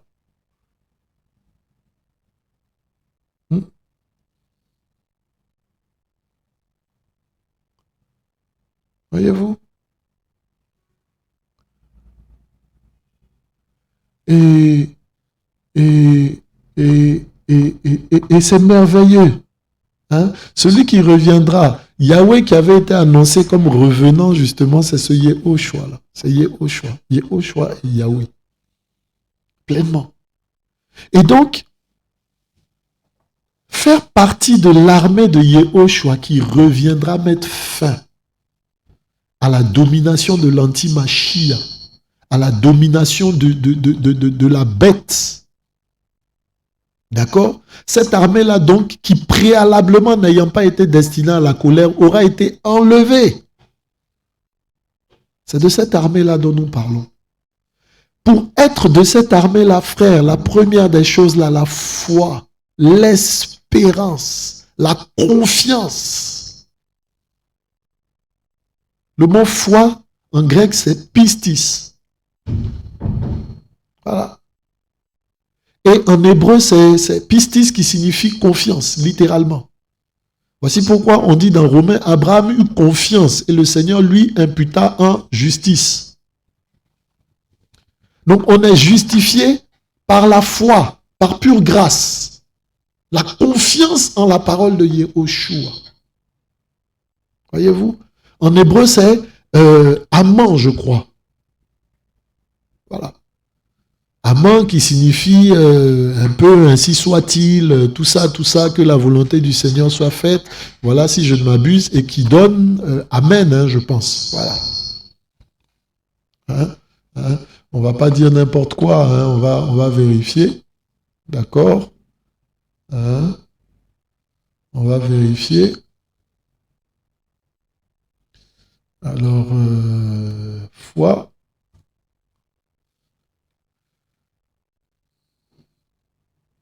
Vous n'êtes point foi, d'accord. Hein,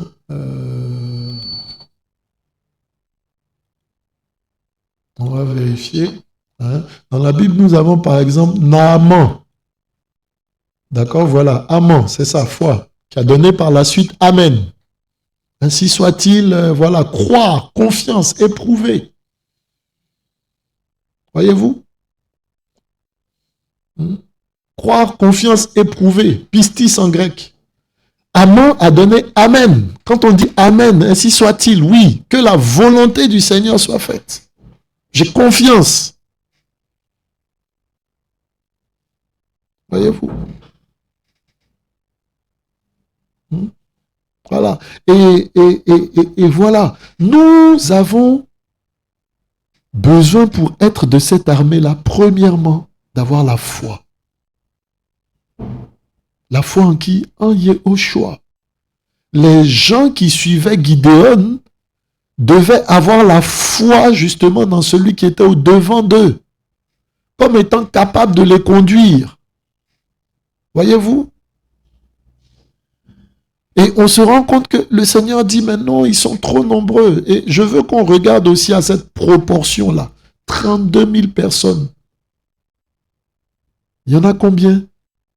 300. Mais on reviendra là-dessus.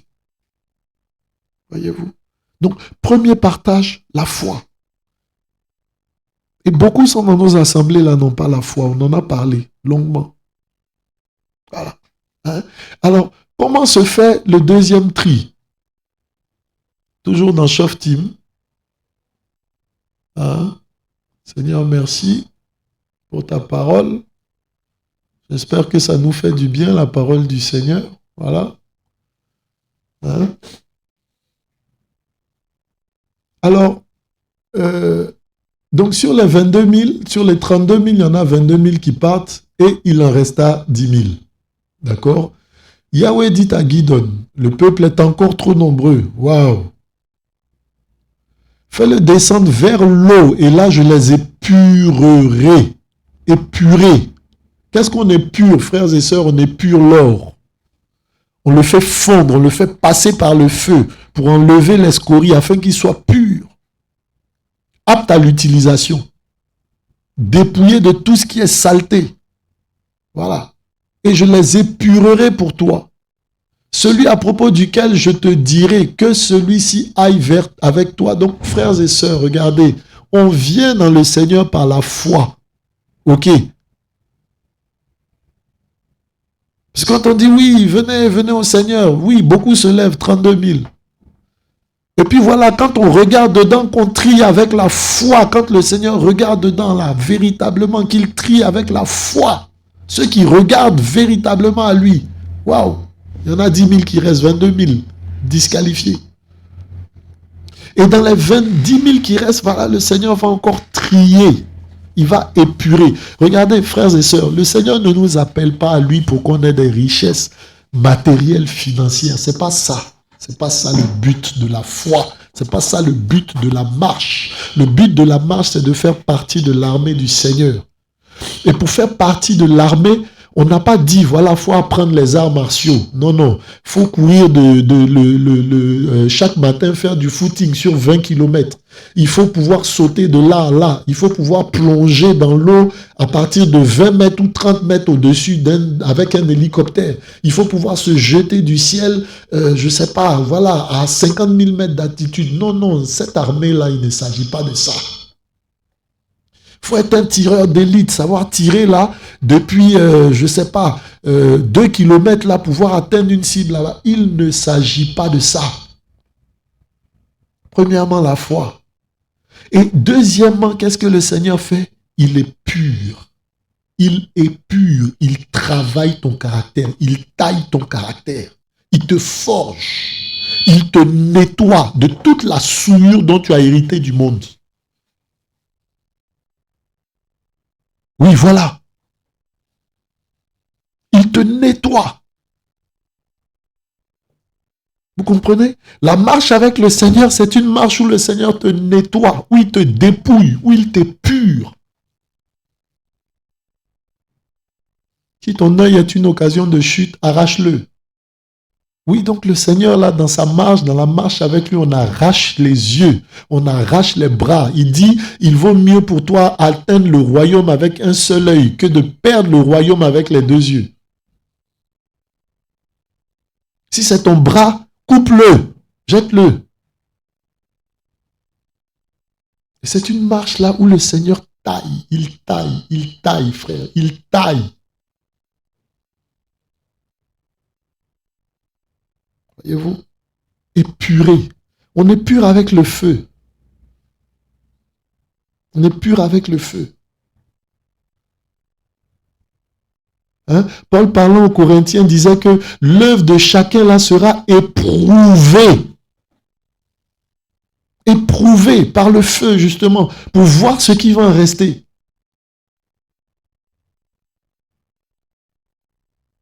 Voyez-vous? Voilà. Hein? Donc je les épurerai pour toi. Hein? Hein? Celui à propos duquel je te dirai que celui-ci aille avec toi, ira avec toi. Et celui à propos duquel je te dirai que celui-ci n'aille pas avec toi, n'ira pas avec toi. Il fit descendre le peuple vers l'eau. Et Yahweh dit à Gidon, tous ceux qui lapperont l'eau avec la langue, comme lappe le chien, tu les sépareras de tous ceux qui se mettront à genoux pour boire. Ceux-là qui lappèrent l'eau en la portant à la bouche avec leurs mains furent au nombre de 300 et tout le reste du peuple se mit à genoux pour boire. Yahweh dit à Gidon, c'est par les 300 hommes qui ont lappé que je vous sauverai et que je livrerai Madian entre tes mains, que tout le reste du peuple s'en aille, chacun chez soi. Voilà. Donc, premier tri, 22 000. Deuxième tri sur les 10 000 qui restent. Qui en reste? 300. Donc, de 32 000 personnes, il reste 300 personnes qui constitueront l'armée du Seigneur. Frères et sœurs, n'oublions pas ces paroles-là du Seigneur. Le tri, là, il est très sélectif. Ce n'est pas du jeu. C'est pas du « on ira tous au paradis ». Non, non, non. On sera tous sauvés. Non, non, non. Comme je pensais aussi. Ah, le Seigneur nous aime tellement, il ne peut pas permettre qu'on aille brûler en enfer. Donc au dernier moment, tac, il va nous prendre. Il aura pitié. Ah non. Ici, là, il n'y a pas de pitié. Il y a de la disqualification. Il y a de la disqualification.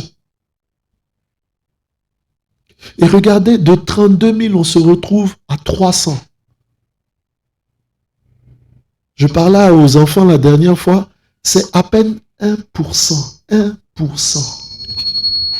Voyez-vous, 300, qu'on le multiplie, on met 2 zéros derrière, ça fait 30 000. Donc c'est même un peu moins de 1%. Voyez-vous? Parce que 1% de 30 000, ça ferait 320. De 32 000, ça ferait 320. C'est un peu moins de 1%, 0,8% ou 0,85%. Frères et sœurs, regardez la proportion. 0,85%. De tout cela, comme le dit la parole, beaucoup d'appelés, très peu d'élus. Je ne dis pas ça pour faire peur, frères et sœurs. Je dis ça pour que nous nous accrochions au Seigneur, pour que nous nous attachions à lui. Je dis ça pour que nous ayons de la crainte dans sa présence, pas de la peur. La Bible dit que la peur n'accomplit pas la justice du Seigneur. L'amour du Seigneur n'est pas dans la peur. Voyez-vous? Mais de la crainte, du respect. Pour l'honorer en toutes choses. Voilà ce que nous disons. Voyez-vous? 0,85%.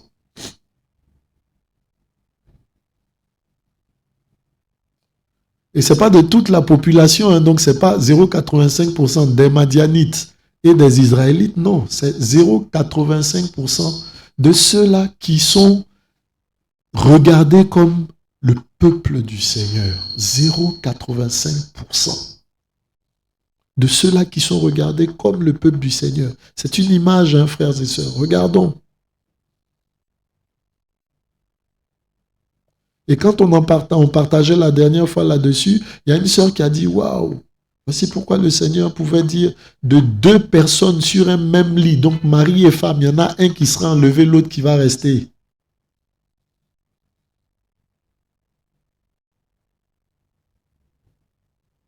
Parce que ta condition naturelle ne te garantit pas le salut. Je suis fils de pasteur, fils de serviteur du Seigneur, fils d'apôtre, fils de ci, fils de ça. Je suis né dans une assemblée. Depuis que je suis petit, là, j'entends la parole. Est-ce que véritablement tu es circoncis de cœur?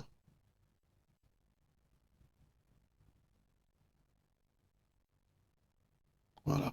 Et deuxième chose, quelle attention prêtes-tu à la parole du Seigneur? Voici le deuxième point avec lequel le Seigneur a trié. Il a dit, je les envoie aux eaux. C'est avec les eaux que je vais tailler. C'est avec les eaux que je vais épurer. C'est avec les eaux que je vais traiter chacun. La parole, c'est ça les eaux. Voyez-vous? Hein? Je vous baptiserai d'eau et d'esprit. Très souvent, on se dit non, c'est le fait d'être plongé. Non, non, non, c'est pas ça. Le baptême, l'eau là, c'est la parole du Seigneur. Hein? Téhilim 1. On va le prendre. Le psaume 1.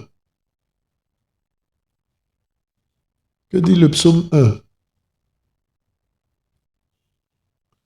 Le psaume 1 dit, « Heureux l'homme qui ne marche pas selon le conseil des méchants, qui ne s'arrête pas sur la voie des pécheurs, qui ne s'assied pas dans l'assemblée des moqueurs, mais qui prend plaisir dans la Torah. » Voyez-vous? Celui qui prend plaisir dans la Torah est heureux. La Torah, c'est la parole du Seigneur, l'instruction du Seigneur, et qui médite sa Torah jour et nuit.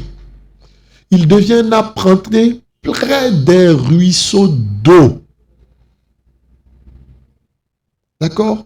Donc, quand on médite sa parole jour et nuit, on est un arbre qui est planté près d'un ruisseau d'eau. Près d'un ruisseau d'eau. Donc, l'arbre, on a vu, hein, l'arbre, c'est l'humain, c'est l'homme. Hein? Le Seigneur se décrit comme le cep. D'accord? Il parlait de Nebuchadnezzar comme d'un grand arbre. Donc, un arbre, c'est l'humain. Donc, l'humain qui est planté près de l'eau, donc qui est abreuvé constamment par l'eau pour produire du fruit et tout. L'eau, c'est la parole. Voyez-vous? L'eau, c'est la parole. Hein? On peut voir encore Téhilim 23. Yahweh est mon berger. Il me fait reposer. Hein? Il me conduit près des eaux de repos. Voyez-vous? Il me fait reposer dans des pâturages d'herbes vertes. Il me dirige près des eaux de repos. Donc le but du berger là, c'est de nous nourrir avec la parole, frères et sœurs. C'est pas de nous rendre riches. Ah là là. C'est des prédications abominables. Il nous enrichit par sa parole. C'est sa parole qui est notre trésor. Ta parole vaut plus que l'or, pouvait dire le voilà. Plus précieuse que l'or pur. Hein? On parle du royaume justement comme d'un trésor qu'a trouvé quelqu'un. Il abandonne tout le reste, les richesses de ce monde, toutes ces choses-là, à cause de ce trésor-là, la parole. Voyez-vous? Et donc la parole, ce sont ces eaux-là. Donc en fait, quand il dit qu'il va épurer, c'est avec l'eau qu'il épure. Beaucoup là, quand on dit, ah ben frère, voilà ce que le Seigneur nous donne de comprendre par rapport à la parole. Voilà, il n'y a pas la dot. Ah mais vous là, voilà, voilà, voilà. Épuration. Tri. Ah ben frère, là, l'image, tout ça, il faut faire attention. Ouais, mais c'est quoi encore ces histoires-là? Tri. Il n'y a pas la dîme. Oh, mais quoi? Comment le va vivre et tout? Tri. Le Seigneur est pur avec sa parole, à chaque fois, avec sa doctrine. Chaque fois qu'il révèle quelque chose, certains ne comprennent pas. Tac, il y en a beaucoup qui se mettent en colère, qui s'irritent, qui s'en vont. Quand on prend par exemple Yohanan 8, Yohanan 6, qu'est-ce qui s'est passé? Multiplication de pain. Le Seigneur vient. Tout le monde le recherche. Et le matin, qu'est-ce qu'il dit après avoir multiplié le pain? Je sais pourquoi vous me cherchez, parce que hier, vous avez bien mangé. L'attachement aux choses du monde. Maintenant, il va leur donner la véritable parole.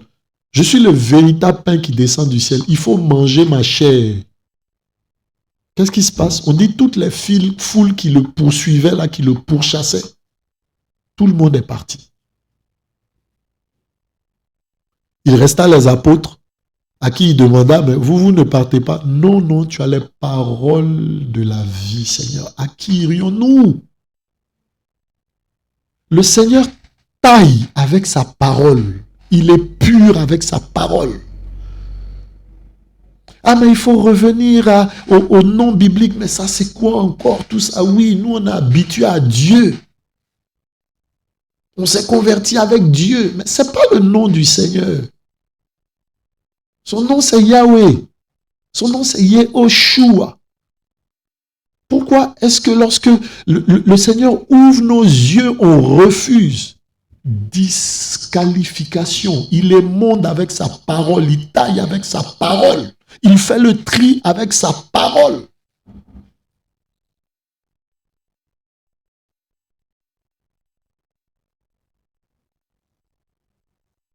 Hein? L'église, ce n'est pas les bâtiments. Ah, mais c'est quoi encore ces trucs-là? Oui, c'est quoi? Moi, je suis habitué. Je vais à l'église, je vais à l'église, je vais à l'église. L'église, ce n'est pas les bâtiments. Ah, mais non, on n'est pas d'accord. Vous, avec vos trucs-là, vous êtes encore dans vos théories bizarres. Là, allez. Séparation. De sorte à ce que du très grand nombre, il reste quoi? 0,85%. Beaucoup d'appelés, très peu d'élus. La Bible dit quoi? Large et spacieuse est la route qui mène à la perdition et beaucoup l'empruntent. Beaucoup. Étroit et resserré est le chemin qui mène au ciel. Très peu, très peu. Très peu.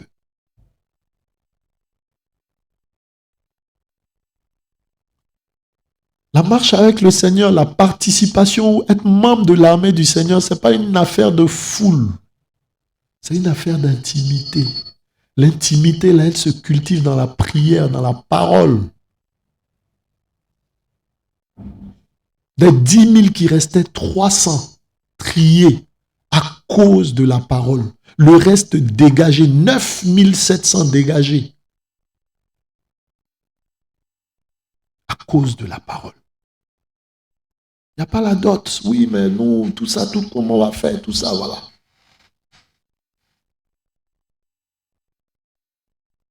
On n'épouse pas un inconverti. Ah oui, mais bon, je vais le faire le convert and take, comme on dit là. Je le convertis, je l'épouse. Mais si dans ces conditions, il n'est pas converti au Seigneur, c'est à toi qu'il est converti. C'est un mariage qui court à sa perte. Et voyez-vous, chaque fois qu'il y a le tri, le Seigneur trie avec sa parole. Avec sa parole. Donc, voyez-vous, frères, les deux moyens que le Seigneur utilise, la foi et la parole, l'attachement à sa parole. Regardez comment il a fait ce tri-là. On retourne à notre test de base. Hein? Voilà. On va finir bientôt là. Voilà. On retourne à notre test de base.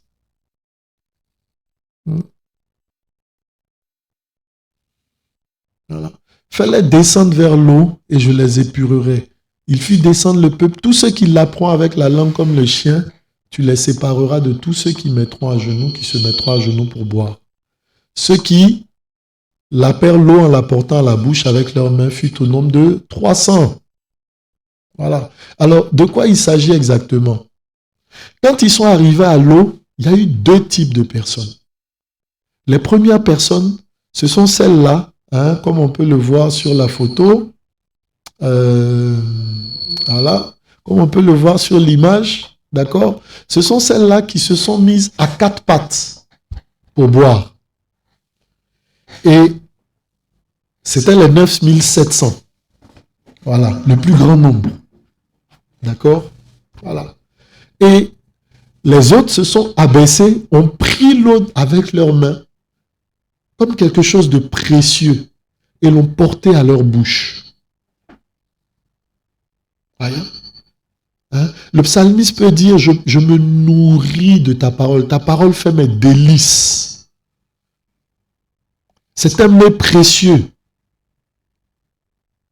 Hein? Il y a ce prophète-là à qui le Seigneur a donné des rouleaux. Et il dit que quand il a mangé ces rouleaux-là, c'était comme du miel. La parole du Seigneur, elle est douce. Combien sont ceux-là à qui on dit, mais venez aux enseignements, voilà, qui ça ne les intéresse pas. Il n'y a pas l'amour pour la parole, il n'y a pas l'amour pour la méditation, il n'y a pas l'amour pour passer du temps dans la méditation du Seigneur, pour chercher sa face. Le Seigneur n'est pas précieux à nos yeux. On n'aime pas. Donc, vous voyez, il y a l'amour aussi de la parole, l'amour du Seigneur qui ressort aussi là. On ne veut pas le connaître, ce n'est pas précieux, ce n'est pas important pour nous de connaître le Seigneur. On est là, on est dans le bâtiment, ben c'est bon, on est sauvé. Quand on vient nous donner n'importe quel type d'enseignement, ben voilà, tac, on gobe. Ça, c'est ceux qui boivent l'eau comme les chiens, à quatre pattes. Et le chien dans la Bible, c'est quoi? C'est celui qui retourne à son vomi, donc aux choses passées. Voyez? Hein? Le chien est retourné à son vomi. Hein? Le chien est retourné à son vomi. Voyez-vous?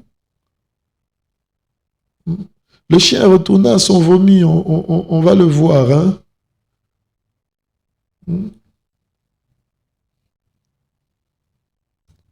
Voyez?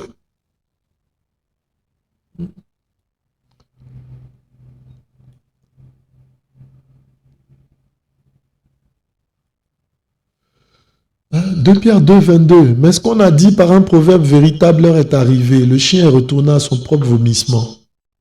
Hein? Voilà. Car si après, c'est Pétros qui parle, 2 Pierre 2, car si après avoir échappé aux souillures du monde par la connaissance précise et correcte du Seigneur et Sauveur Yehoshua Mashiach, il s'y empêtre de nouveau. Donc c'est des gens, voilà frères et sœurs, qui ont quitté le monde, venus au Seigneur, qui ont entendu la parole, mais qui quittent encore la parole. D'accord? Hein? La connaissance précise et correcte. Hein? Je ne parle pas de n'importe quelle conversion, voilà, où on entendait n'importe quoi, des coloquins sauvages, tout ça. Je parle de personnes qui ont été formées bien comme il faut là, qui abandonnent, d'accord, pour retourner et sont vaincus par elles. Leur dernière condition est pire que la première. Car mieux valait pour eux n'avoir pas connu la voie de la justice que de l'avoir connue et de se retourner du saint commandement qui leur avait été donné. Mais ce qu'on dit par un prophète, véritable, leur est arrivé, le chien est retourné à son propre vomissement. La truie lavée s'est vautrée dans le bourbier. Les gens purifiés par la parole qui sont retournés dans l'iniquité, dans le péché. Voyez? Hein? Des chiens. Voyez-vous? Hein?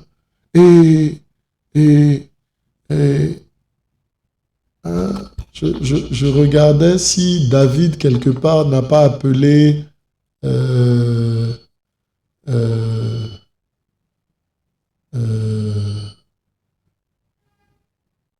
suis un chien pour que tu viennes à moi, contre moi avec des bâtons. Voilà, hein, voilà. Je me souvenais que il y avait cette histoire de chien là, d'accord. Mais voilà, le chien, c'est celui qui retourne à son vomi.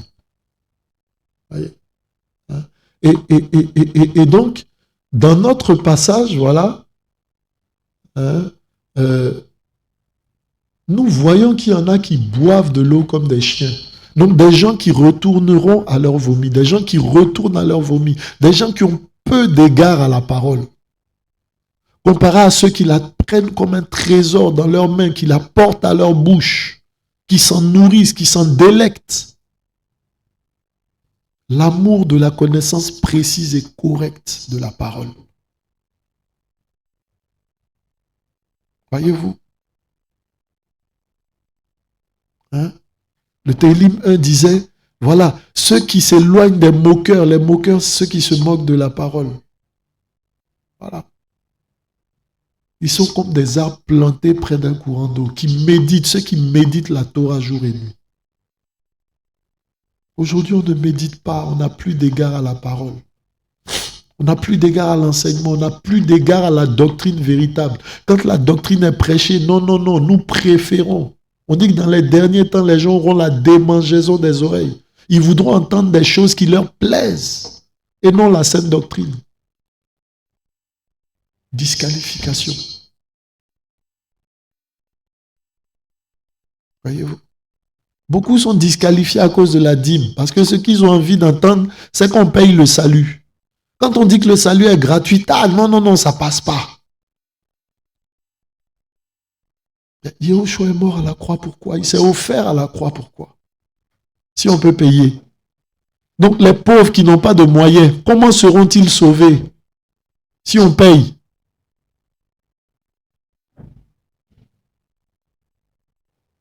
Voyez-vous? La saine doctrine. Et nous avons besoin de faire le tri, de faire attention à ce que nous écoutons, aux enseignements que nous écoutons. Beaucoup viennent tout droit de l'enfer. Et ces enseignements-là nous disqualifieront beaucoup. Moi, je m'attache au Seigneur. Voilà. Et je prie que le Seigneur me garde dans sa pensée. Donc, ces enseignements-là disqualifieront. Ils sont disqualificatifs. Je ne sais pas s'il faut dire disqualificatoire, je ne sais même pas. Ou discriminatoire, ou je ne sais pas. Ils éliminent de la présence du Seigneur. Voyez-vous? Voilà. Hein? Et cet enseignement, c'est quand même long. Voilà. Hein? Nous sommes pratiquement à 2 heures. On veut pouvoir s'arrêter là. D'accord? Mais il y a beaucoup d'analogies. Quand on lit plus tard, on parle de la trompette qui sonnera. Oui, nous sommes le peuple de la trompette. On dit que avec un cri au son de la trompette, le Seigneur appellera son peuple à lui. On parle de cruche aussi avec des lampes dedans. Voyez-vous? Donc l'armée du Seigneur est cette armée-là. L'armée de Gidon, c'est l'armée du Seigneur. Et il faut la foi, il faut l'attachement à la parole, à la saine doctrine, à la parole précise et correcte du Seigneur. L'amour de la parole. Hein? Voilà vraiment ce que nous voulions partager encore aujourd'hui, par la grâce du Seigneur. Voilà. Que le nom de notre Elohim soit béni. Voilà. Que le nom de notre Elohim soit béni. Voilà. Et demeurons attachés à la parole, frères et sœurs. Voilà. Nous croyons, nous prions justement que tous ces enseignements-là font du bien, voilà, aux uns aux autres, voilà. Demeurons attachés à la parole, demeurons attachés à l'instruction du Seigneur, voilà. Cherchons sa face nuit et jour, voilà, dans la prière. Le Seigneur revient bientôt. Attachons-nous à la doctrine véritable qu'il nous a laissée, voilà. Hein? Dépouillons-nous justement de tout ce qui n'est pas de lui. Détachons-nous de tout ce qui n'est pas de lui. Hein? Voilà, des Baalim, des Astartés, des choses de ce monde-là, de ce siècle-là, justement, voilà. Et préparons-nous à sa rencontre. Voilà. Que le nom de notre Elohim soit béni. Voilà. Et que, voilà, voilà, le Seigneur nous garde, hein, dans son amour et dans sa présence. Voilà. À bientôt, frères et sœurs. Et voilà. Merci, Seigneur. Et que le Seigneur nous garde. Voilà. À bientôt.